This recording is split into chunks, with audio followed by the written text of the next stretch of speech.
ਪ੍ਰਤਾਪ ਬਾਜਵੇ ਦੇ ਮੈਂ ਬਿਆਨ ਉੱਤੇ ਪਹਿਲਾਂ ਆਉਣਾ ਚਾਹਾਂਗਾ, ਜੋ ਕਿ ਉਹਨਾਂ ਨੇ ਪੰਜਾਬੀ ਚੋਂ ਬਹੁਤ ਹੀ ਠੋਕ ਕੇ ਬੋਲੇ ਤੇ ਉਹਨਾਂ ਨੇ ਕਿਹਾ ਕਿ ਰਾਹੁਲ ਗਾਂਧੀ ਸਾਹਿਬ, ਤੁਹਾਨੂੰ ਅਸੀਂ 2024 ਦੇ ਵਿੱਚ ਦੇਸ਼ ਦਾ ਪ੍ਰਧਾਨ ਮੰਤਰੀ ਵੇਖਣਾ ਚਾਹੁੰਦੇ ਹਾਂ। ਐਵੇਂ ਨਾ ਕਿਸੇ ਐਸੇ ਵੈਸੇ ਬੰਦੇ ਨੂੰ ਤੁਸੀਂ ਅੱਗੇ ਕਰ ਦਿਓ ਤੇ ਕਹਿ ਦਿਓ ਕਿ ਇਸ ਨੂੰ ਪ੍ਰਧਾਨ ਮੰਤਰੀ ਬਣਾ ਦਿਓ। ਤੇ ਬੇਸ਼ੱਕ ਉਹਨਾਂ ਦੇ ਮੂੰਹੋਂ ਕੋਈ ਮਨਮੋਹਨ ਸਿੰਘ ਦਾ ਜ਼ਿਕਰ ਨਹੀਂ ਹੋਇਆ, ਲੇਕਿਨ ਉਹ ਗੱਲਬਾਤ ਮਨਮੋਹਨ ਸਿੰਘ ਦੇ ਸੰਦਰਭ ਦੇ ਵਿੱਚ ਹੀ ਜੋੜ ਕੇ ਵੇਖੀ ਜਾ ਰਹੀ ਹੈ। ਕਿਤੇ ਨਾ ਕਿਤੇ ਮੰਨਿਆ ਜਾ ਰਿਹਾ ਕਿ ਰਾਹੁਲ ਗਾਂਧੀ ਨੂੰ ਪਲੀਜ਼ ਕਰਨ ਲਈ, ਰਾਹੁਲ ਗਾਂਧੀ ਨੂੰ ਖੁਸ਼ ਕਰਨ ਲਈ ਕਾਂਗਰਸ ਦੀ ਜਿਹੜੀ ਪੰਜਾਬ ਦੀ ਲੀਡਰਸ਼ਿਪ ਹੈ ਉਹ ਆਪਣੀ ਜਿਹੜੀ ਲਿਮਿਟ ਹੈ ਉਸ ਨੂੰ ਹੀ ਕ੍ਰਾਸ ਕਰ ਗਈ। ਮਨਪ੍ਰੀਤ ਸਿੰਘ ਬਾਦਲ ਦੇ ਭਾਜਪਾ ਜੁਆਇਨ ਕਰਨ ਤੋਂ ਬਾਅਦ ਹੋਰ ਕਿਹੜੇ-ਕਿਹੜੇ ਲੀਡਰ ਕਾਂਗਰਸ ਪਾਰਟੀ ਛੱਡ ਸਕਦੇ ਨੇ, ਅੱਜ ਦੇ ਇਸ ਪ੍ਰੋਗਰਾਮ 'ਚ ਗੱਲਬਾਤ ਕਰਾਂਗੇ। ਤੇ ਇਸ ਦੇ ਨਾਲ-ਨਾਲ ਪ੍ਰਤਾਪ ਸਿੰਘ ਬਾਜਵਾ ਨੇ ਭਾਰਤ ਜੋੜੋ ਯਾਤਰਾ ਦੀ ਸਟੇਜ ਦੇ ਉੱਤੇ ਜਿਹੜੇ ਵਿਵਾਦਿਤ ਬਿਆਨ ਦਿੱਤਾ ਹੈ ਪ੍ਰਧਾਨ ਮੰਤਰੀ ਨੂੰ ਲੈ ਕੇ। ਹਾਲਾਂਕਿ ਉਹ ਆਪਣੀ ਨਜ਼ਰਾਂ 'ਚ ਤਾਂ ਰਾਹੁਲ ਗਾਂਧੀ ਨੂੰ ਕਹਿ ਰਹੇ ਸੀਗੇ ਵੀ ਤੁਸੀਂ ਹੀ ਪ੍ਰਧਾਨ ਮੰਤਰੀ ਬਣੋ, ਪਰ ਇਸ ਤੋਂ ਪਹਿਲਾਂ ਜਿਹੜੇ ਪ੍ਰਧਾਨ ਮੰਤਰੀ ਕਾਂਗਰਸ ਪਾਰਟੀ ਨੇ ਬਣਾਏ ਨੇ ਆਪਣੀ ਸਰਕਾਰਾਂ ਵੇਲੇ, ਉਹਨਾਂ ਦੇ ਉੱਤੇ ਵੀ ਉਹਨਾਂ ਨੇ ਸਵਾਲ ਚੱਕ ਦਿੱਤੇ ਨੇ। ਤੇ ਅੱਜ ਇਸ ਪ੍ਰੋਗਰਾਮ ਉੱਤੇ ਇਸ ਕਾਂਗਰਸ ਪਾਰਟੀ ਦਾ ਆਉਣ ਵਾਲੇ ਦਿਨਾਂ 'ਚ ਭਵਿੱਖ ਕੀ ਰਹੇਗਾ, ਕੀ ਹੋਰ ਵੀ ਜਿਹੜੇ ਲੀਡਰ ਹੈ ਉਹ ਛੱਡ ਕੇ ਜਾ ਰਹੇ ਨੇ ਪਾਰਟੀ ਨੂੰ, ਉਸ ਉੱਤੇ ਗੱਲਬਾਤ ਕਰਾਂਗੇ। ਮੈਂ ਹਾਂ ਤੁਹਾਡਾ ਹੋਸਟ ਸ਼ੁਭਕਰਮਨ ਸਿੰਘ ਢਾਲੀਵਾਲ ਤੇ ਮੇਰੇ ਨਾਲ ਨੇ ਰਿਤੇਸ਼ ਲੱਖੀ ਜੀ। ਰਿਤੇਸ਼ ਜੀ, ਬਹੁਤ ਬਹੁਤ ਸਵਾਗਤ ਹੈ। ਬਹੁਤ ਬਹੁਤ ਧੰਨਵਾਦ ਸ਼ੁਭਕਰਮਨ ਜੀ। ਰਿਤੇਸ਼ ਜੀ, ਕਾਂਗਰਸ ਘਮਾਸਾਨ ਦੀ ਸਥਿਤੀ ਜਿਹੜੀ ਹੈਗੀ ਹੈ ਪਿਛਲੇ ਸਾਲ ਤੋਂ ਹੀ ਚੱਲ ਰਹੀ ਹੈ। ਜਦੋਂ ਤੱਕ ਕੈਪਟਨ ਅਮਰਿੰਦਰ ਸਿੰਘ ਨੂੰ ਲਾਉਣ ਦੀ ਗੱਲ ਹੋਈ, ਫਿਰ ਨਵਜੋਤ ਸਿੰਘ ਸਿੱਧੂ ਚੰਨੀ ਫਿਆਸਕੋ ਹੁੰਦਾ ਹੈ ਤੇ ਉਸ ਤੋਂ ਬਾਅਦ ਬੁਰੀ ਤਰ੍ਹਾਂ ਚੋਣ ਹਾਰ ਜਾਂਦੀ ਹੈ ਕਾਂਗਰਸ ਪਾਰਟੀ। ਤੇ ਹੁਣ ਜਿਹੜਾ ਹੈਗਾ ਮਨਪ੍ਰੀਤ ਬਾਦਲ ਛੱਡ ਕੇ ਗਏ ਨੇ, ਕਿਹਾ ਜਾ ਰਿਹਾ ਮਹਾਰਾਣੀ ਪ੍ਰਨੀਤ ਕੌਰ ਵੀ ਭਾਜਪਾ 'ਚ ਸ਼ਾਮਿਲ ਹੋ ਸਕਦੇ ਨੇਗੇ, ਤੇ ਇਸ ਕਰਕੇ ਹੀ ਸ਼ਾਇਦ ਅਮਿਤ ਸ਼ਾਹ ਆ ਰਹੇ ਸੀ ਪਰ ਹੁਣ ਉਹਨਾਂ ਦੀ ਵਿਜ਼ਾ ਕੈਂਸਲ ਹੋ ਗਈ ਹੈ। ਦੇਖੋ ਬਿਲਕੁਲ ਜੀ, ਇਹ ਜਿਹੜੀਆਂ ਤਿੰਨ ਕਾਂਗਰਸ ਦੀ ਆਉਣ ਵਾਲੇ ਦਿਨ ਜਾਂ ਹਫ਼ਤੇ ਜਿਹੜੇ ਹੈਗੇ ਨੇ ਉਹ ਹੋਰ ਭਾਰੇ ਵੀ ਹੋ ਸਕਦੇ ਨੇ ਤੇ ਉਸ ਦੇ ਵਿੱਚ ਕਈ ਤਬਦੀਲੀਆਂ ਵੀ ਵੇਖੀਆਂ ਜਾ ਸਕਦੀਆਂ ਨੇ। ਸੋ ਆਉਣ ਵਾਲੇ ਕੁਝ ਦਿਨਾਂ ਤੇ ਹਫ਼ਤਿਆਂ ਨੂੰ ਜਿਹੜੇ ਪੋਲੀਟੀਕਲ ਪੰਡਿਤ ਤੇ ਆਬਜ਼ਰਵਰਸ ਨੇ ਬਹੁਤ ਨੇੜਤਾ ਤੋਂ ਕਾਂਗਰਸ ਦੇ ਪੱਖੋਂ ਵੇਖਣਗੇ, ਕਿਉਂਕਿ 29 ਜਨਵਰੀ ਨੂੰ ਜਿਹੜੀ ਅਮਿਤ ਸ਼ਾਹ ਦੀ ਰੈਲੀ ਜੋ ਕਿ ਪਟਿਆਲਾ ਦੇ ਵਿੱਚ ਰੱਖੀ ਗਈ ਸੀ, ਉਸ ਨੂੰ ਆਖਰੀ ਮੌਕੇ ਦੇ ਉੱਤੇ ਕਹਿ ਲਈਏ ਕਿ ਰੱਦ ਕਰਤਾ ਗਿਆ। ਹਾਲਾਂਕਿ ਪਾਰਟੀ ਦੇ ਜਿਹੜੇ ਅਫੀਸ਼ੀਅਲ ਜਿਹੜੇ ਲੀਡਰ ਹੈਗੇ ਨੇ ਬੀਜੇਪੀ ਦੇ, ਉਹਨਾਂ ਵੱਲੋਂ ਕਿਹਾ ਗਿਆ ਹੈ, ਬਿਆਨ ਦਿੱਤਾ ਗਿਆ ਕਿ ਅਮਿਤ ਸ਼ਾਹ ਦੀ ਜਿਹੜੀ ਰੈਲੀ ਦਾ ਨੂੰ ਰੱਦ ਕਰਨਾ ਉਹਨਾਂ ਦੇ ਰੁਝੇਵਿਆਂ ਕਾਰਨ ਇਹ ਫੈਸਲਾ ਲਿਆ ਗਿਆ ਹੈ। ਤੇ ਇਹ ਵੀ ਨਾਲ ਹੀ ਕਿਹਾ ਗਿਆ ਕਿ ਇਸ ਰੈਲੀ ਦੇ ਵਿੱਚ ਬਹੁਤ ਹੀ ਵੱਡੇ ਕਾਂਗਰਸੀ ਲੀਡਰਾਂ ਨੇ ਜਾਂ ਹੋਰ ਪਾਰਟੀਆਂ ਦੇ ਲੀਡਰਾਂ ਨੇ ਵੀ ਬੀਜੇਪੀ ਵਿੱਚ ਸ਼ਾਮਲ ਹੋਣਾ ਸੀ। ਸੋ ਇਸ ਰੈਲੀ ਨੂੰ ਪਟਿਆਲੇ ਵਿੱਚ ਹੀ ਕਿਉਂ ਰੱਖਿਆ ਜਾ ਰਿਹਾ ਸੀ? ਇਸ ਰੈਲੀ ਦੌਰਾਨ ਕੈਪਟਨ ਅਮਰਿੰਦਰ ਸਿੰਘ ਦੀ ਜਿਹੜੀ ਬੇਟੀ ਹੈਗੀ ਹੈ ਜੈਇੰਦਰ ਕੌਰ, ਉਹਨਾਂ ਨੂੰ ਬਹੁਤ ਉਭਾਰਿਆ ਜਾ ਰਿਹਾ ਸੀ ਤੇ ਉਹਨਾਂ ਦੇ ਉੱਤੇ ਹੀ ਇਸ ਰੈਲੀ ਦਾ ਕਾਫੀ ਹੱਦ ਤੱਕ ਜ਼ਿੰਮਾ ਵੀ ਰੱਖਿਆ ਗਿਆ। ਇਹ ਮੰਨਿਆ ਜਾ ਰਿਹਾ ਸੀ ਕਿ ਇਸ ਹਾਈ ਪ੍ਰੋਫਾਈਲ ਰੈਲੀ ਦੇ ਵਿੱਚ, ਜਿਸ ਵਿੱਚ ਅਮਿਤ ਸ਼ਾਹ ਨੇ ਖੁਦ ਆਉਣਾ ਸੀ, ਇਸ ਰੈਲੀ ਵਿੱਚ ਪ੍ਰਨੀਤ ਕੌਰ ਜਿਹੜੇ ਨੇ ਉਹ ਸਵਿਚ ਓਵਰ ਕਰ ਸਕਦੇ ਨੇ। ਹੁਣ ਇਹ ਚਰਚਾਵਾਂ ਹੈਗੀਆਂ ਨੇ ਬੀਇੰਗ ਦ ਪਾਰਟੀ ਦੇ ਜਿਹੜੇ ਐਮਪੀ ਹੋਣ ਦੇ ਨਾਤੇ ਪ੍ਰਨੀਤ ਕੌਰ ਦੀ ਕੀ ਸੰਭਾਵਨਾ ਹੈਗੀ ਹੈ ਬੀਜੇਪੀ ਦੇ ਵਿੱਚ ਸਵਿਚ ਓਵਰ ਕਰਨ ਦੀ। ਇਹ ਤਾਂ ਆਪਣੇ ਆਪ ਦੇ ਵਿੱਚ ਬੜਾ ਵੱਡਾ ਸਵਾਲ ਹੈ, ਲੇਕਿਨ ਕਿਉਂਕਿ ਹੁਣ ਰੈਲੀ ਟਲ ਗਈ ਹੈ ਤਾਂ ਪੋਸੀਬਲੀ ਇਹ ਜਿਹੜਾ ਕਿਆਸ ਰਾਈਆਂ ਦਾ ਦੌਰ ਹੈ ਫਿਲਹਾਲ ਥੋੜਾ ਠੰਡਾ ਪਏਗਾ। ਲੇਕਿਨ ਕੀ ਇੱਕ ਅਗਲੀ ਤਾਰੀਖ ਆਏਗੀ, ਕੋਈ ਅਗਲਾ ਸਮਾਂ, ਅਗਲਾ ਇੱਕ ਡੇਟ ਮੁਕਰਰ ਹੋਏਗੀ ਜਿਸ ਦੌਰਾਨ ਅਮਿਤ ਸ਼ਾਹ ਆਪਣੀ ਇਸ ਰੈਲੀ ਨੂੰ ਕੰਟੀਨਿਊ ਕਰਨਗੇ? ਪ੍ਰਨੀਤ ਕੌਰ ਦਾ ਜੇ ਉਹ ਬੀਜੇਪੀ ਦੇ ਵਿੱਚ ਚਲੇ ਜਾਂਦੇ ਨੇ ਮਨਪ੍ਰੀਤ ਬਾਦਲ ਤੋਂ ਬਾਅਦ, ਇਹ ਦੂਸਰਾ ਵੱਡਾ ਝਟਕਾ ਹੋਏਗਾ। ਇੱਕ ਪਾਸੇ ਜਿੱਥੇ ਕਿ ਕਾਂਗਰਸ ਆਪਣੀ ਅੰਦਰੂਨੀ ਕਲੇਸ਼ ਜੋ ਕਿ ਇਸ ਭਾਰਤ ਜੋੜੋ ਯਾਤਰਾ ਦੇ ਦੌਰਾਨ ਵੀ ਨਜ਼ਰ ਆਇਆ ਹੈ, ਲੀਡਰਾਂ ਦੀ ਆਪਸ ਦੀ ਖਹਿਬਾਜ਼ੀ ਜਿਹੜੀ ਨਜ਼ਰ ਆਈ ਹੈ, ਉਸ ਤੋਂ ਕਾਂਗਰਸ ਜੂਝਦੀ ਪਈ ਹੈ। ਤੇ ਦੂਸਰੇ ਪਾਸੇ ਇਸੇ ਰੈਲੀ ਦੌਰਾਨ, ਉਸਦੀ ਪੰਜਾਬ ਲੈਗ ਦੇ ਦੌਰਾਨ, ਆਪਾਂ ਕਹੀਏ ਇਸ ਮਾਰਚ ਦੇ ਭਾਰਤ ਜੋੜੋ ਯਾਤਰਾ ਦੇ ਮਾਰਚ ਦੇ ਪੰਜਾਬ ਲੈਗ ਦੇ ਦੌਰਾਨ ਐਡੇ ਵੱਡੇ ਝਟਕੇ। ਸੋ ਵੇਖਦੇ ਹਾਂ ਕਿ ਆਉਣ ਵਾਲੇ ਦਿਨਾਂ ਦੇ ਵਿੱਚ ਕੀ ਹੁੰਦਾ ਹੈ। ਲੇਕਿਨ ਇਸ ਦੇ ਨਾਲ ਹੀ ਦੋ ਹੋਰ ਵੱਡੇ ਜਿਹੜੀ ਘਟਨਾਵਾਂ ਹੈਗੀਆਂ ਜਾਂ ਚਰਚਾਵਾਂ ਹੈਗੀਆਂ ਨੇ, ਉਹਨਾਂ ਨੇ ਇਸ ਵਕਤ ਕਾਂਗਰਸ ਦੀ ਅੰਦਰੂਨੀ ਸਿਆਸਤ ਦੇ ਪੱਖੋਂ ਕਾਫੀ ਚਰਚਾਵਾਂ ਛੇੜਤੀਆਂ ਨੇ। ਤੇ ਪ੍ਰਤਾਪ ਬਾਜਵੇ ਦੇ ਮੈਂ ਬਿਆਨ ਉੱਤੇ ਪਹਿਲਾਂ ਆਉਣਾ ਚਾਹਾਂਗਾ, ਜੋ ਕਿ ਉਹਨਾਂ ਨੇ ਭਾਰਤ ਜੋੜੋ ਯਾਤਰਾ ਦੇ ਇੱਕ ਮੰਚ ਤੋਂ ਰਾਹੁਲ ਗਾਂਧੀ ਦੀ ਹਾਜ਼ਰੀ ਵਿੱਚ ਦਿੱਤਾ। ਪੰਜਾਬੀ ਚੋਂ ਬਹੁਤ ਹੀ ਠੋਕ ਕੇ ਬੋਲੇ ਤੇ ਉਹਨਾਂ ਨੇ ਕਿਹਾ ਕਿ ਰਾਹੁਲ ਗਾਂਧੀ ਸਾਹਿਬ, ਤੁਹਾਨੂੰ ਅਸੀਂ 2024 ਦੇ ਵਿੱਚ ਦੇਸ਼ ਦਾ ਪ੍ਰਧਾਨ ਮੰਤਰੀ ਵੇਖਣਾ ਚਾਹੁੰਦੇ ਹਾਂ। ਐਵੇਂ ਨਾ ਕਿਸੇ ਐਸੇ ਵੈਸੇ ਬੰਦੇ ਨੂੰ ਤੁਸੀਂ ਅੱਗੇ ਕਰ ਦਿਓ ਤੇ ਕਹਿ ਦਿਓ ਕਿ ਇਸ ਨੂੰ ਪ੍ਰਧਾਨ ਮੰਤਰੀ ਬਣਾ ਦਿਓ, ਅਸੀਂ ਬਿਲਕੁਲ ਨਹੀਂ ਮੰਨਣਾ ਜੇ ਤੇ ਤੁਸੀਂ ਹੀ ਪ੍ਰਧਾਨ ਮੰਤਰੀ ਸਾਡੇ ਬਣੋਗੇ। ਹੁਣ ਆਪਣੇ ਤਰੀਕੇ ਦੇ ਨਾਲ ਕਾਂਗਰਸ ਦਾ ਇੱਕ ਕਲਚਰ ਹੈ ਸਾਈਕੋਫੈਂਸੀ ਦਾ, ਚਾਪਲੂਸੀਆਂ ਕਰਨ ਦਾ ਲੀਡਰਾਂ ਦਾ, ਤੇ ਰਾਹੁਲ ਗਾਂਧੀ ਪਰਿਵਾਰ ਦੇ ਅੱਗੇ ਤਾਂ ਸਾਡੀ ਪੂਰੀ ਦੀ ਪੂਰੀ ਪੰਜਾਬ ਕਾਂਗਰਸ ਨਹੀਂ ਬਲਕਿ ਕਾਂਗਰਸ ਦੀ ਕੋਈ ਵੀ ਇਕਾਈ ਹੋਵੇ, ਇਸ ਪਰਿਵਾਰ ਦੇ ਅੱਗੇ ਪੂਰੇ ਮਸਤਕ ਹੁੰਦੇ ਉਹਨਾਂ ਨੂੰ ਕਈ ਮੌਕਿਆਂ ਤੇ ਦੇਖਾ ਗਿਆ। ਲੇਕਿਨ ਜਿਸ ਤਰੀਕੇ ਦੇ ਨਾਲ ਪ੍ਰਤਾਪ ਬਾਜਵੇ ਨੇ ਬਿਆਨ ਦਿੱਤਾ ਤੇ ਉਹਨਾਂ ਦੇ ਬਿਆਨ ਦਾ ਜਿਹੜਾ ਸੰਦਰਭ ਸੀ ਉਹ ਡਾਇਰੈਕਟਲੀ ਇਹ ਸੀ ਕਿ ਕਾਂਗਰਸ ਦੇ ਕਿੰਨੇ ਕੁ ਅਜਿਹੇ ਪ੍ਰਧਾਨ ਮੰਤਰੀ ਰਹੇ ਨੇ ਬੀਤੇ ਤਕਰੀਬਨ 2-3 ਦਹਾਕਿਆਂ ਦੇ ਵਿੱਚ, ਜਿਨ੍ਹਾਂ ਦੇ ਵੱਲ ਇਸ਼ਾਰਾ ਪ੍ਰਤਾਪ ਬਾਜਵੇ ਨੇ ਕੀਤਾ ਕਿ ਕਿਸੇ ਨੂੰ ਵੀ ਤੁਸੀਂ ਕਹੋਗੇ ਤਾਂ ਅਸੀਂ ਪ੍ਰਧਾਨ ਮੰਤਰੀ ਨਹੀਂ ਬਣਾਵਾਂਗੇ ਜਾਂ ਮੰਨਾਂਗੇ। ਸੋ ਵਿਰੋਧੀ ਪਾਰਟੀਆਂ ਨੇ ਉਹਨਾਂ ਦੇ ਤੇ ਲਗਾਤਾਰ ਨਿਸ਼ਾਨੇ ਲਾਏ ਵੀ ਹੈਗੇ ਨੇ ਤੇ ਇਹਦਾ ਅਰਥ ਇਹ ਵੀ ਕੱਢਿਆ ਜਾ ਰਿਹਾ ਜੋ ਕਿ ਕੁਝ ਹੱਦ ਤੱਕ ਗੱਲਬਾਤ ਠੀਕ ਵੀ ਹੈ ਕਿ ਇਹ ਇਸ਼ਾਰਾ ਮਨਮੋਹਨ ਸਿੰਘ ਵੱਲ, ਪੰਜਾਬ ਦੇ ਦੇਸ਼ ਦੇ ਜਿਹੜੇ ਸਾਬਕਾ ਪ੍ਰਧਾਨ ਮੰਤਰੀ ਸਨ, ਉਹਨਾਂ ਵੱਲ ਸੀ। ਸੋ ਇਸ ਗੱਲ ਨੂੰ ਲੈ ਕੇ ਬਹੁਤ ਨੁਕਤਾਚੀਨੀ ਇਸ ਬਿਆਨ ਦੀ ਹੋ ਰਹੀ ਹੈ। ਕਿਤੇ ਨਾ ਕਿਤੇ ਮੰਨਿਆ ਜਾ ਰਿਹਾ ਕਿ ਰਾਹੁਲ ਗਾਂਧੀ ਨੂੰ ਪਲੀਜ਼ ਕਰਨ ਲਈ ਜਾਂ ਰਾਹੁਲ ਗਾਂਧੀ ਨੂੰ ਖੁਸ਼ ਕਰਨ ਲਈ ਕਾਂਗਰਸ ਦੀ ਜਿਹੜੀ ਪੰਜਾਬ ਦੀ ਲੀਡਰਸ਼ਿਪ ਹੈ ਉਹ ਆਪਣੀ ਜਿਹੜੀ ਲਿਮਿਟ ਹੈ ਉਸ ਨੂੰ ਹੀ ਕ੍ਰਾਸ ਕਰ ਗਈ। ਇਹ ਚੀਜ਼ ਅਸੀਂ ਯਾਤਰਾ ਦੇ ਦੌਰਾਨ ਵੀ ਦੇਖਿਆ ਵੀ ਇੱਕ ਦੂਸਰੇ ਲੀਡਰ ਤੋਂ ਅੱਗੇ ਵਧਣ ਦੀ ਕੋਸ਼ਿਸ਼ ਕਰਦੇ ਹੋਏ ਸਾਰੇ ਲੀਡਰ ਨਜ਼ਰ ਆਏ। ਪ੍ਰਤਾਪ ਬਾਜਵਾ ਦੇ ਬਾਰੇ ਵੀ ਗੱਲਾਂ ਬਾਤਾਂ ਉੱਠੀਆਂ ਕਿ ਉਹ ਵੀ ਜਿਵੇਂ ਜਿਹੜੀ ਯਾਤਰਾ ਪੰਜਾਬ ਲੈਗ ਦੇ ਵਿੱਚ ਐਂਟਰ ਕਰਦੀ ਹੈ ਉਸ ਵਕਤ ਰੁੱਸ ਗਏ ਸੀ। ਉਹਨਾਂ ਨੂੰ ਸਹੀ ਜਿਹੜਾ ਟ੍ਰੀਟਮੈਂਟ ਨਾ ਮਿਲਣ ਕਾਰਨ ਉਹ ਨਾਰਾਜ਼ ਰਹੇ। ਲੇਕਿਨ ਬਾਅਦ ਦੇ ਵਿੱਚ ਸਾਰੀ ਗੱਲਾਂ ਬਾਤਾਂ ਖਤਮ ਹੋਈਆਂ। ਪ੍ਰਤਾਪ ਬਾਜਵਾ ਇਸ ਯਾਤਰਾ ਦੇ ਨਾਲ ਤੁਰੇ। ਲੇਕਿਨ ਆ ਜਿਹੜਾ ਮੰਚ ਤੋਂ ਉਹਨਾਂ ਨੇ ਬਿਆਨ ਦਿੱਤਾ ਹੈ ਉਸਨੇ ਕਈ ਸਵਾਲਾਂ ਨੂੰ ਜਨਮ ਦਿੱਤਾ ਹੈ ਕਿ ਕੀ ਕਾਂਗਰਸ ਪਾਰਟੀ ਆਪਣੇ ਪ੍ਰਧਾਨ ਮੰਤਰੀ ਜੋ ਕਿ ਸ਼ਾਇਦ ਇੱਕ ਬਹੁਤ ਲੰਮਾ ਸਮਾਂ ਇੱਕ ਰਿਕਾਰਡ ਅਜਿਹਾ ਸੀਗਾ ਜੋ ਕਿ 10 ਸਾਲ ਪ੍ਰਧਾਨ ਮੰਤਰੀ ਰਹਿਣ ਦਾ, ਅਜਿਹੇ ਸਿੱਖ ਪ੍ਰਧਾਨ ਮੰਤਰੀ ਨੂੰ ਬਿਰੇਟ ਕਰਨ ਦੀ ਕੋਸ਼ਿਸ਼ ਕੀ ਪੰਜਾਬ ਦੀ ਹੀ ਕਾਂਗਰਸ ਲੀਡਰਸ਼ਿਪ ਵੱਲੋਂ ਹੋ ਰਹੀ ਹੈ। ਇਸ ਵਕਤ ਇਹ ਚੀਜ਼ ਸਿਆਸੀ ਹਲਕਿਆਂ ਦੇ ਵਿੱਚ ਇੱਕ ਵਿਸ਼ਾ ਤੇ ਚਰਚਾਵਾਂ ਤੇ ਇੱਕ ਦੂਸਰੇ ਉੱਤੇ ਜਿਹੜੀ ਬਿਆਨਬਾਜ਼ੀ ਹੋ ਰਹੀ ਹੈ ਉਸ ਦਾ ਕਾਰਨ ਬਣੀ ਹੋਈ ਹੈ।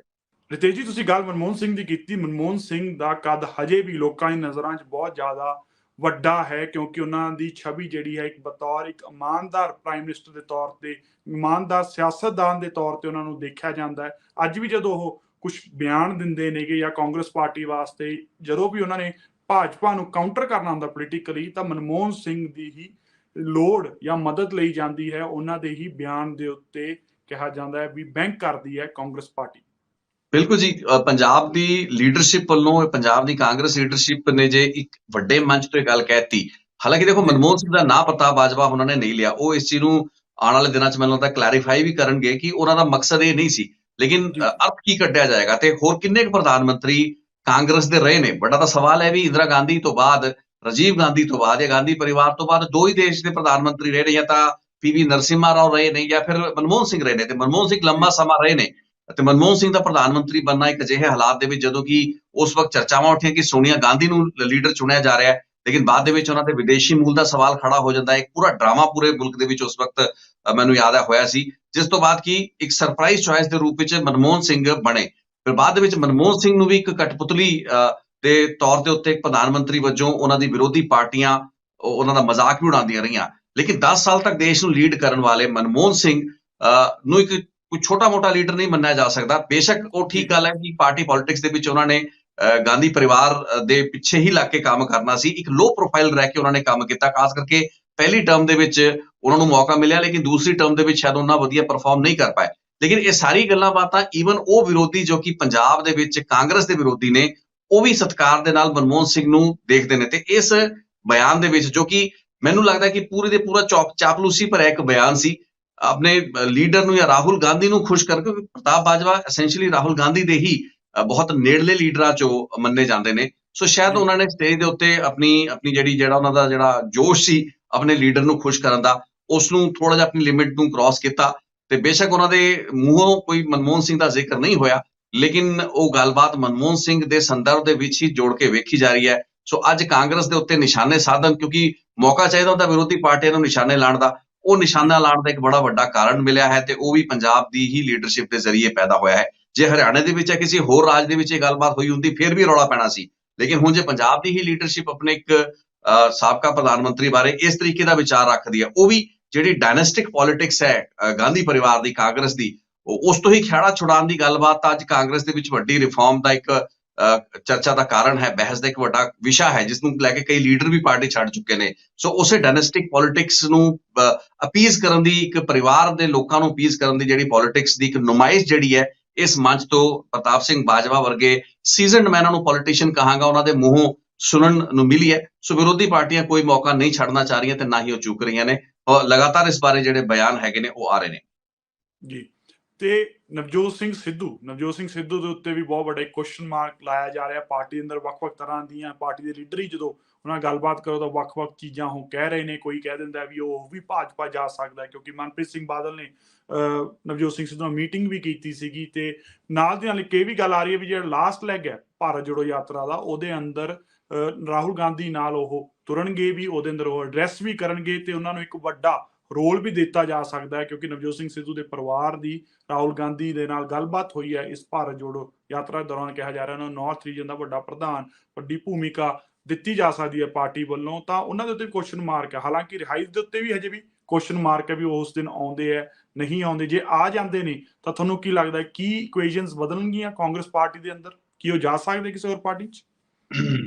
ਦੇਖੋ ਜੀ, ਨਵਜੋਤ ਸਿੰਘ ਸਿੱਧੂ ਦੇ ਬਾਰੇ ਇਹ ਸੋਚਣਾ ਕਹਿਣਾ ਕਿ ਬੀਜੇਪੀ ਵੀ ਸ਼ਾਮਲ ਹੋਣਗੇ, ਰਾਜਨੀਤੀ ਦੇ ਵਿੱਚ ਸੰਭਵ ਤਾਂ ਸਭ ਕੁਝ ਹੈ, ਲੇਕਿਨ ਹਜੇ ਇਸ ਵਕਤ ਦੀ ਜੋ ਸਥਿਤੀ ਨਜ਼ਰ ਆ ਰਹੀ ਹੈ, ਇਹ ਇਸ ਵਕਤ ਬਹੁਤ ਗਰਮਾ ਗਰਮੀ ਚੱਲਦੀ ਪਈ ਹੈ ਇਸ ਗੱਲਬਾਤ ਨੂੰ ਲੈ ਕੇ ਕਿ ਜਿਹੜੀ ਭਾਰਤ ਜੋੜੋ ਯਾਤਰਾ ਹੈ, ਇਸ ਦੇ ਅਖੀਰੀ ਗੇੜ ਦੇ ਵਿੱਚ ਜਾਂ ਆਖਿਰ ਦੇ ਕੁਝ ਦਿਨਾਂ ਦੇ ਵਿੱਚ ਜਦੋਂ ਇਸ ਨੂੰ ਕੰਕਲੂਡ ਕੀਤਾ ਜਾਂਦਾ ਹੈ, ਇੱਕ ਵੱਡੀ ਸਮਾਗਮ ਦੇ ਜ਼ਰੀਏ ਇਸ ਨੂੰ ਕੰਕਲੂਡ ਕੀਤਾ ਜਾਣਾ ਹੈ। ਜੇ ਉਸ ਵਕਤ ਤੱਕ ਨਵਜੋਤ ਸਿੱਧੂ ਬਾਹਰ ਆ ਜਾਂਦੇ ਨੇ ਤਾਂ ਕਾਂਗਰਸ ਦੀ ਲੀਡਰਸ਼ਿਪ ਨੂੰ ਉਹਨਾਂ ਨੂੰ ਇੱਕ ਮੰਚ ਤੇ ਲਿਆਉਣ ਦਾ ਮੌਕਾ ਮਿਲਦਾ ਹੈ, ਕਿਉਂਕਿ ਨਵਜੋਤ ਸਿੰਘ ਸਿੱਧੂ ਵੀ ਜ਼ਿਆਦਾ ਖੁਸ਼ ਨਹੀਂ ਹੈਗੇ ਨੇ ਪ੍ਰਧਾਨਗੀ ਦੇ ਅਹੁਦੇ ਤੋਂ ਹਟਾਏ ਜਾਣ ਤੋਂ ਬਾਅਦ। ਉਹ ਸਲਕਿੰਗ ਜਿਸ ਨੂੰ ਲੀਡਰ ਕਹਿੰਦੇ ਨੇ, ਬਤੌਰ ਇੱਕ ਨਿਰਾਸ਼ ਲੀਡਰ, ਉਸ ਤੋਂ ਬਾਅਦ ਉਹਨਾਂ ਦਾ ਜਿਹੜਾ ਵਿਅਕਤੀਗਤ ਜੇਲ੍ਹ ਦੇ ਵਿੱਚ ਜਾਣ ਦੀ ਉਹਨਾਂ ਨੂੰ ਸਜ਼ਾ ਜਿਹੜੀ ਹੋਈ, ਅਦਾਲਤ ਨੇ ਉਹਨਾਂ ਨੂੰ ਜੇਲ੍ਹ ਦੇ ਵਿੱਚ ਭੇਜਿਆ, ਸਜ਼ਾ ਉਹਨਾਂ ਨੂੰ ਕੱਟਣੀ ਪੈ ਰਹੀ ਹੈ। ਸੋ ਸਰਟਨਲੀ ਇੱਕ ਡਿਸਗਰੰਟਲਮੈਂਟ ਹੈਗੀ ਹੈ। ਦੂਸਰੇ ਪਾਸੇ ਪੰਜਾਬ ਦੇ ਕਾਂਗਰਸ ਦੇ ਅਫੇਅਰਸ ਉਹਨੇ ਸੁਚੱਜੇ ਢੰਗ ਨਾਲ ਹੈਂਡਲ ਨਹੀਂ ਹੋ ਪਾ ਰਹੇ, ਇਹ ਵੀ ਇੱਕ ਵੱਡਾ ਵਿਸ਼ਾ ਹੈ ਤੇ ਇਹ ਲੀਡਰ ਆਪਸ ਦੇ ਵਿੱਚ ਖੈਬੜ ਰਹੇ ਨੇ। ਸੋ ਕੀ ਗਾਂਧੀ ਪਰਿਵਾਰ ਕਹਿ ਲਈਏ ਜਾਂ ਰਾਹੁਲ ਗਾਂਧੀ ਤੇ ਈਵਨ ਪ੍ਰਿਯੰਕਾ ਗਾਂਧੀ ਜਿਸਦੇ ਫੇਵਰੇਟ ਮੰਨੇ ਜਾਂਦੇ ਨੇ, ਕਿਉਂਕਿ ਨਵਜੋਤ ਸਿੰਘ ਸਿੱਧੂ ਹਮੇਸ਼ਾ ਇਹ ਦੋਵਾਂ ਲੀਡਰਾਂ ਨੂੰ ਹੀ ਆਧਾਰ ਬਣਾ ਕੇ ਇਹਨਾਂ ਦੇ ਬਾਬਤ ਹੀ ਆਪਣੀ ਕਾਂਗਰਸ ਦੇ ਵਿੱਚ ਜਿਹੜੀ ਹੋਂਦ ਹੈ, ਪ੍ਰੈਜ਼ੈਂਸ ਹੈ, ਉਸ ਨੂੰ ਮਜ਼ਬੂਤ ਮੰਨਦੇ ਨੇ। ਸੋ ਇਹ ਲੀਡਰ ਕੀ ਉਹਨਾਂ ਨੂੰ ਇੱਕ ਵੱਡਾ ਮੰਚ ਦੇਣਗੇ ਜਾਂ ਉਹਨਾਂ ਨੂੰ ਇੱਕ ਵੱਡਾ ਅਹੁਦਾ ਦਿੱਤਾ ਜਾ ਸਕਦਾ ਹੈ? ਨਵਜੋਤ ਸਿੰਘ ਸਿੱਧੂ ਦੀ ਜੇ ਆਪਣੀ ਖੁਆਇਸ਼ ਦੀ ਗੱਲ ਕਰ ਲਈਏ ਤਾਂ ਬਹੁਤ ਛੋਟੀ ਜਿਹੀ, ਕਿਉਂਕਿ ਕੌਮੀ ਪੱਧਰ ਦੀ ਐਡੀ ਵੱਡੀ ਸਿਆਸਤ ਦੇ ਵਿੱਚੋਂ ਉਹ ਪੰਜਾਬ ਦੇ ਵਿੱਚ ਮੁੱਖ ਮੰਤਰੀ ਬਣਨਾ ਚਾਹੁੰਦੇ ਸੀ, ਜੋ ਮੈਨੂੰ ਲੱਗਾ ਕਿ ਇਸੇ ਕਾਰਨ ਉਹ ਪੰਜਾਬ ਦੀ ਰਾਜਨੀਤੀ ਵਿੱਚ ਕਹਿਣ ਨੂੰ ਤਾਂ ਹੁੰਦਾ ਪੰਜਾਬ ਦੇ ਲੋਕਾਂ ਦੀ ਸੇਵਾ ਕਰਨੀ ਹੈ, ਲੇਕਿਨ ਆਏ ਹੋ ਇੱਥੇ। ਲੇਕਿਨ ਉਹ ਕੀ ਹੁਣ ਪੰਜਾਬ ਪ੍ਰਧਾਨਗੀ ਉਹਨਾਂ ਨੇ ਦੇਖ ਲਈ, ਮੁੱਖ ਮੰਤਰੀ ਉਹ ਬਣ ਨਹੀਂ ਪਾਏ, ਪ੍ਰਧਾਨ ਉਹ ਸਹੀ ਸਾਬਤ ਨਹੀਂ ਹੋ ਪਾਏ। ਉਸ ਤੋਂ ਬਾਅਦ ਉਹਨਾਂ ਨੂੰ ਪ੍ਰਧਾਨਗੀ ਤੋਂ ਬਹੁਤ ਹੀ ਅਨਸੈਰੇਮਨੀਅਸ ਤਰੀਕੇ ਦੇ ਨਾਲ ਕਾਂਗਰਸ ਦੀ ਐਡੀ ਵੱਡੀ ਹਾਰ ਤੋਂ ਬਾਅਦ ਹਟਾਇਆ ਜਾਂਦਾ ਹੈ। ਹੁਣ ਨਵਜੋਤ ਸਿੰਘ ਸਿੱਧੂ ਦੀ ਆਪਣੀ ਪੋਲੀਟੀਕਲ ਐਸਪੀਰੇਸ਼ਨ, ਐਂਬੀਸ਼ਨ ਕੀ ਹੈ, ਇਹ ਇੱਕ ਵੱਡਾ ਸਵਾਲ ਹੈ। ਉਸ ਵਕਤ ਜਦੋਂ ਕਿ ਪੰਜਾਬ ਦੇ ਵਿੱਚ ਕੋਈ ਕਾਂਗਰਸ ਦਾ ਐਡਾ ਵੱਡਾ ਕੋਈ ਇਸ ਵਕਤ ਹਾਲਾਤ ਨਜ਼ਰ ਆ ਨਹੀਂ ਰਹੇ ਕਿ ਕਾਂਗਰਸ ਬਹੁਤ ਕੁਝ ਬਤੌਰ ਇੱਕ ਵਿਰੋਧੀ ਪਾਰਟੀ ਅਜਿਹਾ ਕਰ ਪਾ ਰਹੀ ਹੈ ਜਾਂ ਆਮ ਆਦਮੀ ਪਾਰਟੀ ਨੂੰ ਇੱਕ ਬਹੁਤ ਮਜ਼ਬੂਤ ਟੱਕਰ ਦੇ ਪਾ ਰਹੀ ਹੈ। ਸੋ ਅਜਿਹੀ ਸਥਿਤੀ ਦੇ ਵਿੱਚ ਨਵਜੋਤ ਸਿੰਘ ਸਿੱਧੂ ਦੀ ਥਾਂ ਕੀ ਹੋਏਗੀ? ਇੱਕ ਤੋਂ ਬਾਅਦ ਇੱਕ ਜਿਹੜੇ ਲੀਡਰ ਕਾਂਗਰਸ ਨੂੰ ਪੰਜਾਬ ਦੇ ਵਿੱਚ ਛੱਡ ਕੇ ਜਾ ਰਹੇ ਨੇ, ਇਸ ਨੇ ਦਬਾਅ ਜਿਹੜਾ ਹੈ ਉਹ ਰਾਹੁਲ ਗਾਂਧੀ ਤੇ ਕਾਂਗਰਸ ਦੀ ਹਾਈਕਮਾਨ ਉੱਤੇ ਵਧਾਤਾ ਹੈ। ਮਨਪ੍ਰੀਤ ਤੇ ਜੇ ਉਸ ਤੋਂ ਬਾਅਦ ਪ੍ਰਨੀਤ ਕੌਰ ਵੀ ਚਲੇ ਜਾਂਦੇ ਨੇ, ਉਹਨਾਂ ਸਥਿਤੀਆਂ ਦੇ ਵਿੱਚ ਨਵਜੋਤ ਸਿੰਘ ਸਿੱਧੂ ਨੂੰ ਲੂਜ਼ ਕਰਨਾ ਕਾਂਗਰਸ ਕਿਸੇ ਵੀ ਹਾਲਤ ਦੇ ਵਿੱਚ ਅਫੋਰਡ ਨਹੀਂ ਕਰ ਸਕਦੀ। ਅੱਜ ਉਹ ਹਾਲਾਤ ਨਹੀਂ ਨੇ। ਫਿਰ ਬੇਸ਼ੱਕ ਰਾਜਾ ਵੜਿੰਗ ਨੂੰ ਜਿੰਨਾ ਮਰਜ਼ੀ ਅਗਰੈਸਿਵ ਲੀਡਰ ਮੰਨਿਆ ਜਾਏ, ਹੋਰ ਜਿਹੜੇ ਸੈਕਿੰਡ ਰੰਗ ਦੇ ਲੀਡਰਸ਼ਿਪ ਹੈ ਕਾਂਗਰਸ ਦੀ, ਜਿੰਨੀ ਮਰਜ਼ੀ ਆਪਣੇ ਆਪ ਨੂੰ ਟਕਸਾਲੀ ਕਾਂਗਰਸੀ ਕਹਿੰਦੇ ਰਹੇ ਜੀ ਅਸੀਂ ਬੜੇ ਪੁਰਾਣੇ ਕਾਂਗਰਸੀ ਹਾਂ, ਲੇਕਿਨ ਗਾਂਧੀ ਪਰਿਵਾਰ ਤੇ ਈਵਨ ਇਹ ਚੀਜ਼ ਲੋਕਾਂ ਦੇ ਮਨਾਂ ਦੇ ਵਿੱਚ ਹੈ। ਜੇਲ੍ਹ ਜਾਣ ਤੋਂ ਬਾਅਦ ਵਾਪਸ ਆਉਣ ਤੇ ਥੋੜਾ ਜਿਹਾ ਲੋਕਾਂ ਦਾ ਜਿਹੜਾ ਦਿਲ ਵੀ ਬਦਲਿਆ ਹੁੰਦਾ ਹੈ, ਹਿਰਦੇ ਪਰਿਵਰਤਨ ਜਿਸ ਨੂੰ ਕਿਹਾ ਜਾਂਦਾ ਹੈ। ਸੋ ਉਹ ਜਿਹੜੀਆਂ ਪੁਰਾਣੀਆਂ ਚੀਜ਼ਾਂ ਹੁੰਦੀਆਂ ਨੇ, ਸਿੱਧੂ ਦੀਆਂ ਨਾਕਾਮਯਾਬੀਆਂ ਬਤੌਰ ਇੱਕ ਪ੍ਰਧਾਨ, ਜੋ ਨਿਆਣਿਆਂ ਵਾਂਗ ਉਹਨਾਂ ਨੇ ਪਾਰਟੀ ਦੇ ਵਿੱਚ ਕੀਤਾ, ਜਿਸ ਤਰੀਕੇ ਦੇ ਨਾਲ ਆਪਣੀ ਹੀ ਪਾਰਟੀ ਦਾ ਬਹੁਤ ਵੱਡਾ ਨੁਕਸਾਨ ਚੋਣਾਂ ਤੋਂ ਪਹਿਲਾਂ ਕਰਾਉਣ ਦੇ ਵਿੱਚ ਸਿੱਧੂ ਦੀ ਭੂਮਿਕਾ ਕੋਈ ਘੱਟ ਨਹੀਂ ਸੀ। ਉਹਨਾਂ ਨੇ ਆਪਣੇ ਪਾਰਟੀ ਪ੍ਰਧਾਨ ਹੁੰਦਿਆਂ ਹੋਇਆ ਪਾਰਟੀ ਨੂੰ ਇੱਕ ਤਰੀਕੇ ਦੇ ਨਾਲ ਅੰਦਰੋਂ, ਮੈਂ ਇਹਦੇ ਚ ਕਹਿਣ ਚ ਮੈਨੂੰ ਕੋਈ ਹਰਜ ਨਹੀਂ ਕਿ ਨੁਕਸਾਨ ਹੀ ਪਹੁੰਚਿਆ, ਭਾਵੇਂ ਉਹ ਆਪਣੇ ਵੱਲੋਂ ਪਾਰਟੀ ਨੂੰ ਮਜ਼ਬੂਤ ਕਰਨ ਦੀ ਕੋਸ਼ਿਸ਼ ਕਰਨਾ ਚਾਹ ਰਹੇ ਹੋ ਸਕਦੇ ਨੇ, ਲੇਕਿਨ ਉਸਦਾ ਨੁਕਸਾਨ ਹੋਇਆ। ਸੋ ਇਹ ਸਾਰੀ ਚੀਜ਼ਾਂ ਨੂੰ ਕੀ ਭੁੱਲ ਕੇ ਇੱਕ ਦੁਬਾਰਾ ਮੌਕਾ ਕਾਂਗਰਸ ਦੇਗੀ ਨਵਜੋਤ ਸਿੰਘ ਸਿੱਧੂ ਨੂੰ, ਤੇ ਨਵਜੋਤ ਸਿੰਘ ਸਿੱਧੂ ਦੀ ਥਾਂ ਕਾਂਗਰਸ ਦੇ ਵਿੱਚ ਪੰਜਾਬ ਦੇ ਪੱਧਰੋਂ ਕਿੱਥੇ ਹੈਗੀ ਹੈ? ਕਿ ਇਸ ਤੋਂ ਵੱਡੀ ਜ਼ਿੰਮੇਵਾਰੀ ਉਹ ਲੈਣਗੇ, ਕਿਉਂਕਿ ਪਹਿਲਾਂ ਕੌਮੀ ਪੋਲਿਟਿਕਸ ਤੋਂ, ਨੈਸ਼ਨਲ ਪੋਲਿਟਿਕਸ ਤੋਂ ਸਟੇਟ ਪੋਲਿਟਿਕਸ ਵਿੱਚ ਆਏ ਨੇ, ਇੱਥੇ ਉਹ ਬਣਨਾ ਚਾਹ ਰਹੇ ਨੇ। ਸੋ ਇਹ ਸਾਰੀਆਂ ਚੀਜ਼ਾਂ ਵੇਖਣ ਵਾਲੀਆਂ ਹੋਣਗੀਆਂ। ਸੋ ਲੈਟ ਅਸ ਸੀ। ਸਭ ਤੋਂ ਵੱਡੀ ਗੱਲ ਤਾਂ ਇਹ ਹੈ ਕਿ ਕੀ ਉਹਨਾਂ ਨੂੰ ਜੇਲ੍ਹ ਤੋਂ ਨਿਕਲਣ ਦਾ ਮੌਕਾ ਮਿਲੇਗਾ 26 ਜਨਵਰੀ ਤੋਂ ਪਹਿਲਾਂ ਚਰਚਾਵਾਂ ਸਨ, ਤੇ ਇਸ ਭਾਰਤ ਜੋੜੋ ਯਾਤਰਾ ਦੇ ਕਨਕਲੂਡ ਹੋਣ ਤੱਕ ਜੇ ਉਹ ਜੇਲ੍ਹ ਤੋਂ ਬਾਹਰ ਆਉਂਦੇ ਨੇ ਤਾਂ ਹੀ ਇਹ ਚੀਜ਼ ਸੰਭਵ ਹੋ ਪਾਏਗੀ। ਲੇਕਿਨ ਜੇ ਹੁੰਦੀ ਹੈ, ਸੋ ਵੇਖਣਾ ਇਹ ਹੋਏਗਾ ਕਿ ਨਾਲ ਦੇ ਨਾਲ ਇੱਕ ਪਾਸੇ ਕਾਂਗਰਸ ਦੇ ਵਿੱਚੋਂ ਲੀਡਰ ਛਾਂਟੇ ਜਾ ਰਹੇ ਹੈਗੇ ਨੇ, ਕਹਿ ਲਈਏ, ਲੀਡਰ ਖੁਦ ਹੀ ਕਾਂਗਰਸ ਨੂੰ ਅਲਵਿਦਾ ਕਹਿ ਰਹੇ ਨੇ, ਤੇ ਜੇ ਨਵਜੋਤ ਸਿੰਘ ਸਿੱਧੂ ਇੱਕ ਨਵਾਂ ਜੋਸ਼ ਕਾਂਗਰਸ ਦੇ ਰੈਂਕ ਐਂਡ ਫਾਈਲ ਕਾਡਰ ਦੇ ਵਿੱਚ ਭਰ ਸਕਣ, ਰਾਜੇ ਵੜਿੰਗ ਦੇ ਨਾਲ ਆਪਣੇ ਜਿਹੜਾ ਉਹਨਾਂ ਦੇ ਵਖਰੇਵੇਂ ਹੈਗੇ ਨੇ, ਡਿਫਰੈਂਸਿਸ ਥੋੜੇ ਬਹੁਤ ਵੱਧ ਗਏ ਨੇ ਪਿਛਲੇ ਕੁਝ ਮਹੀਨਿਆਂ ਦੇ ਵਿੱਚ, ਜੇ ਉਹਨਾਂ ਨੂੰ ਘਟਾ ਸਕਣ ਤਾਂ ਫਿਰ ਕਾਂਗਰਸ ਲਈ ਕੁਝ ਉਮੀਦ ਪੰਜਾਬ ਦੇ ਵਿੱਚ ਵਾਪਸ ਬਣਦੀ ਹੈ। Otherwise Congress is a divided house, divided lot, ਜਿਵੇਂ ਮੈਂ ਪਹਿਲਾਂ ਵੀ ਗੱਲ ਕੀਤੀ ਸੀ, ਇੱਕ ਦੂਸਰੇ ਨੂੰ ਹੀ ਢਾਣ ਦੇ ਵਿੱਚ ਅਜੇ ਵੀ ਇਸ ਦੀ ਲੀਡਰਸ਼ਿਪ ਲੱਗੀ ਹੋਈ ਹੈ, ਜਦੋਂ ਕਿ ਇਹਨਾਂ ਕੋਲ ਹੁਣ ਹਾਸਲ ਕਰਨ ਲਈ ਕੋਈ ਵੱਡੀ ਚੀਜ਼ ਨਹੀਂ ਆਉਣ ਵਾਲੇ ਤਕਰੀਬਨ 4 ਸਾਲਾਂ ਤੱਕ, ਜਦ ਤੱਕ ਆਮ ਆਦਮੀ ਪਾਰਟੀ ਦੀ ਸਰਕਾਰ ਪੰਜਾਬ ਵਿੱਚ ਹੈ। ਜੀ ਰਿਤੇਸ਼ ਜੀ, ਇਸ ਸਾਰੇ ਸਿਨੈਰੀਓ ਚ ਰਾਜੇ ਵੜਿੰਗ ਦੀ ਪੋਜੀਸ਼ਨ ਕਿਵੇਂ ਹੋ ਜਾਂਦੀ ਹੈ? ਬਤੌਰ ਪ੍ਰਧਾਨ ਹੈ, ਉਹਨਾਂ ਦਾ ਇਕੱਲਾ ਪਾਰਟੀ ਨੂੰ ਵਧਾਉਣ ਦਾ ਕੰਮ ਨਹੀਂ ਹੈਗਾ, ਸਾਰੇ ਲੀਡਰਾਂ ਜਿਹੜੇ ਰੁੱਸੇ ਹੋਏ ਨੇ ਉਹਨਾਂ ਨੂੰ ਮਨਾਉਣ ਦਾ ਵੀ ਹੈ, ਸਾਰਿਆਂ ਨੂੰ ਇੱਕ ਤਰ੍ਹਾਂ ਇੱਕ ਪਾਸੇ ਲੈ ਕੇ ਚੱਲਣ ਦਾ ਵੀ ਹੈਗਾ ਵੀ ਇੱਕ ਪਲੇਟਫਾਰਮ ਤੇ ਇਕੱਠੇ ਹੋਣ, ਸਾਰੇ ਸੇਮ ਪੇਜ ਤੇ ਹੋਣ, ਉਹ ਵੀ ਉਹਨਾਂ ਦੇ ਉੱਤੇ ਜ਼ਿੰਮੇਵਾਰੀ ਹੈ। ਮਨਪ੍ਰੀਤ ਬਾਦਲ ਗਏ, ਉਹਨਾਂ ਨਾਲ ਉਹਨਾਂ ਦੀ ਨਹੀਂ ਬਣਦੀ, ਪਰਨੀਤ ਕੌਰ ਨਾਲ ਵੀ ਉਹਨਾਂ ਦੀ ਰੇੜਕਾ ਰਿਹਾ, ਆਪਸ ਚ ਬਿਆਨਬਾਜ਼ੀਆਂ ਹੁੰਦੀਆਂ ਰਹੀਆਂ ਨੇ ਉਹਨਾਂ ਦੇ ਰੋਲ ਨੂੰ ਲੈ ਕੇ। ਨਵਜੋਤ ਸਿੰਘ ਸਿੱਧੂ ਨਾਲ ਵੀ ਉਹਨਾਂ ਦੀ ਨਹੀਂ ਹੈਗੀ, ਕਿਉਂਕਿ ਉਹ ਜੇਲ੍ਹ ਜਾਂਦੇ ਨੇ, ਆਸ਼ੂ ਨੂੰ ਮਿਲ ਕੇ ਆਉਂਦੇ ਨੇ, ਨਵਜੋਤ ਸਿੰਘ ਸਿੱਧੂ ਨੂੰ ਮਿਲ ਕੇ ਨਹੀਂ ਆਉਂਦੇ ਹੈਗੇ। ਆਈ ਬਹੁਤ ਸਾਰੀ ਕਾਂਗਰਸ ਲੀਡਰਸ਼ਿਪ ਹੈ ਜਿਹੜੀ ਉਹ ਮਿਲ ਕੇ ਵੀ ਆਈ ਹੈ, ਪਰ ਬਤੌਰ ਪ੍ਰਧਾਨ ਫਿਰ ਰਾਜੇ ਵੜਿੰਗ ਦੀ ਪੋਜੀਸ਼ਨ ਇਸ ਸਾਰੇ ਸਿਨਾਰੀਓ 'ਚ ਕਿਵੇਂ ਹੈ? ਕੀ ਉਹਨਾਂ ਨੂੰ ਵੀ ਬਦਲਿਆ ਜਾ ਸਕਦਾ? ਦੇਖੋ ਜੀ, ਰਾਜਾ ਵੜਿੰਗ ਇੱਕ ਅਗਰੈਸਿਵ ਆਕ੍ਰਮਕ ਲੀਡਰ ਹੈਗੇ ਨੇ, ਜੋਸ਼ੀਲੇ ਲੀਡਰ ਹੈਗੇ ਨੇ, ਜ਼ਮੀਨ ਤੋਂ ਉੱਠੇ ਹੋਏ ਲੀਡਰ ਹੈਗੇ ਨੇ, ਸੰਘਰਸ਼ ਕਰਕੇ ਆਏ ਹੋਏ ਲੀਡਰ ਨੇ। ਇਹੀ ਚੀਜ਼ਾਂ ਨੂੰ ਦੇਖਦਿਆਂ ਹੋਇਆ ਨਵਜੋਤ ਸਿੰਘ ਸਿੱਧੂ ਨੇ ਜੋ ਹਾਲ ਬਤੌਰ ਪ੍ਰਧਾਨ ਕਾਂਗਰਸ ਦਾ ਕੀਤਾ ਆ, ਉਹਨਾਂ ਤੋਂ ਹੋ ਗਿਆ। ਮੈਂ ਕਹਾਂਗਾ ਵੀ ਉਹਨਾਂ ਦੀ ਇਸ ਚੀਜ਼ ਨੂੰ ਮੈਂ ਮੈਚੁਰਿਟੀ ਕਹਾਂਗਾ ਕਿ ਪਾਰਟੀ ਦੇ ਸੰਗਠਨ ਨੂੰ ਅੱਗੇ ਲੈ ਕੇ ਜਾਣ ਦੀ ਕਾਬਲੀਅਤ ਸ਼ਾਇਦ ਨਵਜੋਤ ਸਿੰਘ ਸਿੱਧੂ ਵਿੱਚ ਨਹੀਂ ਸੀ। ਉਹ ਚੰਗੇ ਲੀਡਰ ਨੇ, ਇੱਕ ਜਿਹਨੂੰ ਕਹਿੰਦੇ ਚੁੰਬਕੀय ਉਹਨਾਂ ਦਾ ਇੱਕ ਵਿਅਕਤਿਤਵ ਹੈਗਾ, ਚੰਗਾ ਬੋਲ ਲੈਂਦੇ ਨੇ, ਚੰਗਾ ਗਰਜਦੇ ਨੇ, ਵਿਰੋਧੀਆਂ ਨੂੰ ਵੰਗਾਰਦੇ ਨੇ, ਚੁਣੌਤੀਆਂ ਦਿੰਦੇ ਨੇ, ਉਹਨਾਂ 'ਚ ਇੱਕੋ ਸਾਰਾ ਕਰਿਸ਼ਮਾ ਹੈ। ਲੇਕਿਨ ਸੰਗਠਨ ਨੂੰ ਲੀਡ ਕਰਨ ਦੀ ਜਿਹੜੀ ਕਾਬਲੀਅਤ ਹੈ ਉਸ ਨੂੰ ਉਹਨਾਂ 'ਚ ਨਹੀਂ ਹੈ। ਐਜ਼ ਆਫ ਨਾਓ ਘੱਟੋ ਘੱਟ ਇਹਦਾ ਕੋਈ ਵੀ ਐਗਜ਼ਾਮਪਲ ਨਹੀਂ ਦੇਖਣ ਵਿੱਚ ਮਿਲਿਆ। ਉਹਨਾਂ ਦੀ ਬੜੀ ਇੰਡੀਵਿਜੂਅਲਿਸਟਿਕ ਜੀ ਪੋਲਿਟਿਕਸ ਹੈ, ਵਿਅਕਤੀਆਂ ਉੱਤੇ ਆਧਾਰਿਤ, ਪਰਸਨੈਲਿਟੀ ਉੱਤੇ ਆਧਾਰਿਤ, ਕਲਟ ਉੱਤੇ ਆਧਾਰਿਤ ਇੱਕ ਰਾਜਨੀਤੀ ਦੇ ਜ਼ਰੀਏ ਹੀ ਉਹ ਰਾਜਨੀਤੀ ਵਿੱਚ ਆਉਂਦੇ ਨੇ, ਤੇ ਉਸ ਦੇ ਕਾਰਨ ਹੀ ਉਹਨਾਂ ਦਾ ਜਿਹੜਾ ਨਿਗਾਰ ਵੀ ਵੇਖਣ ਵਿੱਚ ਮਿਲਿਆ। ਸੋ ਉਹ ਸਭ ਕੁਝ ਆਈ ਮੀ ਐਂਡ ਮਾਈ ਸੈਲਫ ਦੇ ਆਲੇ ਦੁਆਲੇ ਹੈ, ਮੈਂ ਤੇ ਮੈਂ ਉਹਨਾਂ ਦੀ। ਲੇਕਿਨ ਹੁਣ ਜੇ ਆਪਾਂ ਗੱਲ ਤੁਸੀਂ ਸਵਾਲ ਰਾਜਾ ਵੜਿੰਗ ਦਾ ਕੀਤਾ ਸੀ, ਰਾਜਾ ਵੜਿੰਗ ਇੱਕ ਵੱਖਰੇ ਕਿਸਮ ਦੇ ਲੀਡਰ ਨੇ, ਲੇਕਿਨ ਸੰਭਾਲ ਉਹਨਾਂ ਤੋਂ ਵੀ ਕਾਂਗਰਸ ਨਹੀਂ ਹੋ ਪਾ ਰਹੀ, ਜਾਂ ਕਹਿ ਲਈਏ ਕਾਂਗਰਸ ਦੇ ਆਪਣੇ ਹੀ ਐਡੇ ਵੱਡੇ ਲੀਡਰ ਨੇ, ਉਹਨਾਂ ਦੀਆਂ ਆਪਣੀਆਂ ਜਿਹੜੀਆਂ ਐਂਬੀਸ਼ਨਸ ਹੈਗੀਆਂ ਨੇ ਉਹ ਇੰਨੀਆਂ ਜ਼ਿਆਦਾ ਨੇ, ਤੇ ਲੀਡਰਸ਼ਿਪ ਤੋਂ ਵੱਧ ਸੈਂਟਰਲ ਜਿਹੜੀ ਹਾਈ ਕਮਾਂਡ ਹੈ ਕਾਂਗਰਸ ਦੀ, ਉਹ ਕਮਜ਼ੋਰੀ ਉਹਨਾਂ ਦੀ ਹੈ। ਕਿਉਂਕਿ ਨਾ ਤਾਂ ਨਵਜੋਤ ਸਿੰਘ ਸਿੱਧੂ ਨੂੰ ਟੇਮ ਕਰ ਪਾਏ ਜਦੋਂ ਉਹ ਕੈਪਟਨ ਅਮਰਿੰਦਰ ਸਿੰਘ ਦੇ ਖਿਲਾਫ ਖੁੱਲ ਕੇ ਬੋਲ ਰਹੇ ਸੀ, ਤੇ ਜਦੋਂ ਫਿਰ ਪਾਰਟੀ ਟੁੱਟਣੀ ਸ਼ੁਰੂ ਹੋਈ ਤਾਂ ਫਿਰ ਕਿਸੇ ਨੂੰ ਵੀ ਟੇਮ ਕਰ ਪਾਏ। ਫਿਰ ਰਾਜਾ ਵੜਿੰਗ ਹੁੰਦੇ, ਰਾਜੇ ਵੜਿੰਗ ਨੂੰ ਮੌਕਾ ਨਹੀਂ ਦਿੱਤਾ ਜਾ ਰਿਹਾ ਪ੍ਰਧਾਨ ਦੇ ਤੌਰ ਤੇ ਕੰਮ ਕਰਨ ਦਾ। ਇਹ ਬਹੁਤ ਸੇ ਲੀਡਰਾਂ ਨੇ ਉਹਦੇ ਖਿਲਾਫ ਬਿਆਨਬਾਜ਼ੀ ਸ਼ੁਰੂ ਕਰਤੀ। ਰਾਜੇ ਵੜਿੰਗ ਨੂੰ ਪਤਾ ਵੀ ਉਹਨਾਂ ਨੂੰ ਸਪੋਰਟ ਨਹੀਂ ਮਿਲਦੀ ਪਈ, ਲੇਕਿਨ ਉਸ ਚੀਜ਼ ਨੂੰ ਵੀ ਨਹੀਂ ਰੋਕਿਆ ਜਾ ਪਾ ਰਿਹਾ। ਸੋ ਸਹੀ ਸਮਿਆਂ ਦੇ ਉੱਤੇ ਕਾਂਗਰਸ ਦੀ ਲੀਡਰਸ਼ਿਪ ਨੇ, ਜਾਂ ਕਹਿ ਲਈ ਜਿਹੜੇ ਪੰਜਾਬ ਦੇ ਮਾਮਲਿਆਂ ਦੇ ਜਿਹੜੇ ਪ੍ਰਭਾਰੀ ਰਹੇ ਨੇ, ਇਹ ਚੀਜ਼ਾਂ ਕਈ ਜਿਹੜੇ ਲੀਡਰ ਔਖੇ ਹੋ ਕੇ ਗਏ ਕਾਂਗਰਸ ਤੋਂ, ਉਹਨਾਂ ਨੇ ਕਿਹਾ ਕਿ ਜਿਹੜੇ ਤੁਸੀਂ ਲੀਡਰ ਬਿਠਾਏ ਹੋਏ ਨੇ, ਜਿਹੜੇ ਇੱਕ ਰਾਜਸਥਾਨ ਬੇਸਡ ਲੀਡਰ ਹੈਗੇ ਨੇ ਜਿਨ੍ਹਾਂ ਦਾ ਅਕਸਰ ਜ਼ਿਕਰ ਆਉਂਦਾ ਹੈ, ਹੋਰ ਬਹੁਤ ਸੇ ਲੀਡਰ ਨੇ ਜਿਹੜੇ ਕਿ ਅਕਸਰ ਅਫੇਅਰਸ ਬਣਾ ਕੇ, ਅਫੇਅਰ ਇੰਚਾਰਜ ਬਣਾ ਕੇ, ਚਾਹੇ ਉਹ ਹਰੀਸ਼ ਰਾਵਤ ਕਿਸੇ ਟਾਈਮ ਤੇ ਰਹੇ ਹੋਣ ਜਾਂ ਫਿਰ ਹਰੀਸ਼ ਚੌਧਰੀ ਹੋਣ, ਅਜਿਹੇ ਜਿਹੜੇ ਅਫੇਅਰਸ ਇੰਚਾਰਜ ਨੇ ਉਹ ਖੁਦ ਧਿਰਾਂ ਭਰ ਕੇ ਬਹਿ ਜਾਂਦੇ ਨੇ। ਉਹ ਆਪਣੇ ਮੁਫਾਦ ਜਿਹੜੇ ਨੇ, ਆਪਣੀ ਪੋਲਿਟਿਕਸ ਜਿਹੜੀ ਹੈ, ਕਿਸੇ ਦੇ ਨਾਲ ਹੋ ਜਾਣਗੇ ਖੇਮੇ 'ਚ, ਕਿਸੇ ਦਾ ਵਿਰੋਧ ਕਰਨਾ ਸ਼ੁਰੂ ਕਰਨਗੇ। ਸੋ ਪਾਰਟੀ ਨੂੰ ਹੈਂਡਲ ਨਹੀਂ ਕੀਤਾ ਜਾ ਪਾ ਰਿਹਾ, ਤੇ ਬਾਕੀ ਲੀਡਰਾਂ ਦੀ ਆਪਣੀ ਈਗੋਜ਼ ਵੀ ਪੂਰੀਆਂ ਨੇ, ਐਂਬੀਸ਼ਨਸ ਵੀ ਨੇ। ਸੋ ਕਾਂਗਰਸ ਦੀ ਲੀਡਰਸ਼ਿਪ ਦਾ ਨਾ ਇੱਕ ਸਿਸਟਮ ਜਾਂ ਬੈਲੈਂਸ ਜਾਂ ਬੈਠ ਨਹੀਂ ਪਾ ਰਿਹਾ, ਜਿਸ ਦੇ ਚੱਲਦੇ ਆ ਇੱਕ ਚੰਗਾ ਭਲਾ ਲੀਡਰ ਜੇ ਸ਼ਾਇਦ ਕਾਂਗਰਸ ਵਿੱਚ ਕੰਮ ਕਰਨਾ ਵੀ ਚਾਹੁੰਦਾ ਹੋਵੇ, ਲੇਕਿਨ ਉਹਨੂੰ ਲੱਗ ਰਿਹਾ ਵੀ ਕਿਸ ਪਾਸੇ ਪਾਰਟੀ ਜਾ ਰਹੀ ਹੈ, ਇਹਦੀ ਤਾਂ ਹਾਈ ਕਮਾਂਡ ਹੀ ਆਪਣੇ ਲੀਡਰਾਂ ਨੂੰ ਚੁੱਪ ਨਹੀਂ ਕਰਾ ਪਾ ਰਹੀ, ਜਾਂ ਹਾਈ ਕਮਾਂਡ ਦੇ ਕਹੇ ਤੇ ਲੀਡਰ ਕੁਝ ਕਰ ਹੀ ਨਹੀਂ ਰਹੇ। ਸੋ ਜਿਹੜਾ ਇਨਡਿਸਿਪਲਿਨ ਪੈਦਾ ਹੋਇਆ ਕਾਂਗਰਸ ਦੇ ਵਿੱਚ, ਤੇ ਹਾਈ ਕਮਾਂਡ ਇਸ ਨੂੰ ਹੈਂਡਲ ਕਰਨ ਦੇ ਵਿੱਚ ਸਕੁਏਅਰਲੀ ਆਪਾਂ ਕਹਾਂਗੇ ਕਿ ਰਾਹੁਲ ਗਾਂਧੀ ਦੀ ਲੀਡਰਸ਼ਿਪ ਨਾਕਾਮਯਾਬ ਰਹੀ ਹੈ। ਸੋ ਕੁਐਸਚਨ ਉੱਥੇ ਵੱਡੀ ਪ੍ਰੋਬਲਮ ਕਿਤੇ ਨਾ ਕਿਤੇ ਕਾਂਗਰਸ ਹਾਈ ਕਮਾਂਡ ਦੀ ਵੀ ਹੈ। ਸਮੇਂ ਰਹਿੰਦਿਆਂ ਉਹਨਾਂ ਨੇ ਲੀਡਰਾਂ ਨੂੰ ਬਾਹਰ ਦਾ ਰਸਤਾ ਦਿਖਾ ਦੇਣਾ ਚਾਹੀਦਾ ਸੀ, ਜਿਹੜੇ ਬੋਲਦੇ ਸੀ। ਨਵਜੋਤ ਸਿੰਘ ਸਿੱਧੂ ਨੂੰ ਉਸ ਵਕਤ ਵੀ ਰੋਕਣ ਦੀ ਲੋੜ ਸੀ, ਕਿਉਂਕਿ ਪਾਰਟੀ ਦਾ ਅਨੁਸ਼ਾਸਨ ਜੋ ਭੰਗ ਕਰ ਰਹੇ ਸੀ, ਆਪਣੇ ਮੁੱਖ ਮੰਤਰੀ ਦੇ ਖਿਲਾਫ ਗੱਲਾਂ ਕਰ ਰਹੇ ਸੀ, ਤਾਂ ਉਸ ਵਕਤ ਉਹਨਾਂ ਨੂੰ ਰੋਕਣ ਦੀ ਲੋੜ ਸੀ ਵੀ ਤੁਸੀਂ ਪਬਲਿਕਲੀ ਗੱਲਾਂ ਨਾ ਕਰੋ, ਮੰਚ ਦੇ ਉੱਤੇ ਗੱਲਾਂ ਕੀਤੀਆਂ ਜਾਣ। ਲੇਕਿਨ ਨਾ ਤਾਂ ਉਸ ਵਕਤ ਕੀਤਾ ਗਿਆ, ਤੇ ਜਦੋਂ ਫਿਰ ਨਵਜੋਤ ਸਿੰਘ ਸਿੱਧੂ ਦੇ ਖਿਲਾਫ ਬਿਆਨਬਾਜ਼ੀ ਸ਼ੁਰੂ ਹੋਈ, ਸਾਰੇ ਲੀਡਰ ਉਹਨਾਂ ਦੇ ਦੁਸ਼ਮਣ ਹੋ ਗਏ, ਤਾਂ ਫਿਰ ਉਹ ਆਪਣੇ ਖਿਲਾਫ ਨਹੀਂ ਰੋਕ ਪਾਏ। ਹੁਣ ਰਾਜਾ ਵੜਿੰਗ ਨਹੀਂ ਸੰਭਾਲ ਪਾ ਰਹੇ।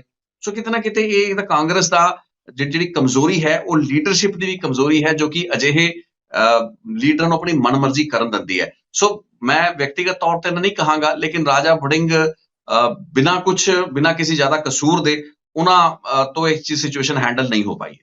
ਬਹੁਤ ਬਹੁਤ ਧੰਨਵਾਦ ਰਿਤੇਸ਼ ਲੱਖੀ ਜੀ, ਇਹ ਸਾਰੇ ਇਸ਼ੂ ਨੂੰ ਐਡਰੈਸ ਕਰਨ ਵਾਸਤੇ। ਹੁਣ ਆਉਣ ਵਾਲੇ ਦਿਨਾਂ 'ਚ ਇਹ ਦੇਖਣਾ ਹੋਵੇਗਾ ਕਿ ਰਾਜਾ ਵੜਿੰਗ ਜਿਹੜਾ ਇੰਨਾ ਖਲਾਰਾ ਪਿਆ ਹੋਇਆ ਕਾਂਗਰਸ ਪਾਰਟੀ ਦਾ, ਉਹਨੂੰ ਸਮੇਟ ਸਕਣਗੇ। ਜਿਹੜੇ ਵੱਡੇ ਲੀਡਰ ਨੇ, ਹਰ ਪਾਰਟੀ ਨੂੰ ਵੱਡੇ ਲੀਡਰਾਂ, ਵੱਡੇ ਨਾਮੀ ਚਿਹਰਿਆਂ ਦੀ ਲੋੜ ਹੁੰਦੀ ਹੈ ਤਾਂ ਕਿ ਉਹ ਵੋਟਾਂ ਪਵਾ ਸਕਣ ਚੋਣਾਂ ਦੇ ਵੇਲੇ। ਕੀ ਉਹਨਾਂ ਨੂੰ ਉਹ ਰੋਕ ਸਕਣਗੇ ਪਾਰਟੀ ਦੇ ਅੰਦਰ, ਕਿ ਕਾਂਗਰਸ ਦਾ ਹੋਰ ਵੀ ਜ਼ਿਆਦਾ